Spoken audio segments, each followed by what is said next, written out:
Like if I recently when I had written about my grandpa, and like he'd passed away when I was 13, and it was in a freak accident, and nobody in the family was prepared for it, and it left such a huge scar on others. But அப்புறம் வந்து ஒரு 2 years after he had passed away, and one of my very best friends, அவனுக்கு asthma operation in the same hospital where my grandpa had passed away.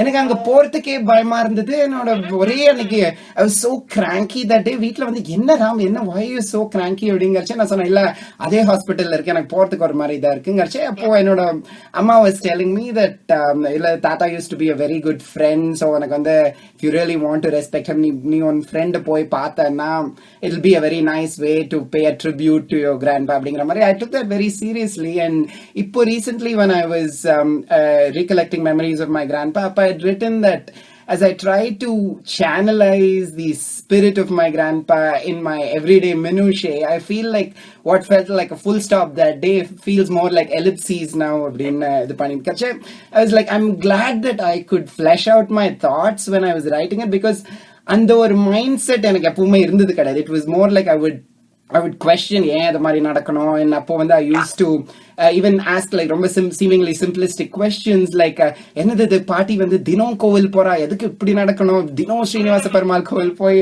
இது பண்றா, it's not fair அப்படின்னு. Which is why I had also asked you this other question, which is நீங்க வந்து ரொம்ப you come across as somebody that tries to be very rational and logical. How do you deal with certain issues that are like kind of beyond your control? In the மாதிரி like ஒரு health issue இதுங்கறச்சு, I guess like நீங்க Jacob பத்தி எழுதினது கூட it's an example of somebody that died way too young. It was something that's uncontrollable. Like I guess the only reactions that you can control is your attitude towards it. Yeah, the thing is, you hit the nail on the head when you use the words there, try to be rational. I try. Right. I am not. Right, yeah. I'm an extremely emotional person. Yeah. அதாவது ரொம்ப சீக்கிரம் நான் upset ஆயிடுவேன், ரொம்ப சீக்கிரம் சந்தோஷம் ஆயிடுவேன், ரொம்ப சீக்கிரம் கோவம் வந்துடும். So it is a lot of it's a side of me I embrace, of course. Sure. But I also believe that giving free rein to that emotional side of me is not conducive to a comfortable life. Sure, you put it very nicely. Yeah.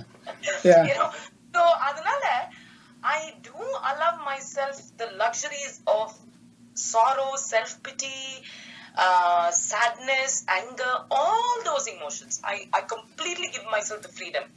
But I have this voice inside me which tells me, Porom, idukku vendam, konjam logical agalama. There is another voice inside me, and I do listen to that. Okay. So, does that answer your question? It does. And I was just wondering how you deal with that. And I guess you embrace it, like you said, like of other things as well. Just if you have a sense of fear, just embrace it. I mean, if you have pressure, embrace it so that it doesn't turn into stress. And I guess that's been your attitude towards this as well. Yeah. I think, and of course, for that, I don't think I can take credit for it. I honestly think it's in my genetic makeup. Okay. Because what really seems natural to me, and say, like for example, if நான் தனியா ஒரு இடத்துல இருக்கும்போது ஏதாவது ஒரு funny noise வந்துச்சுன்னா, lot of people have this thing of போற இழுத்து போத்திட்டு ஒளிச்சுக்கலாம். Correct? Yeah. Now mine is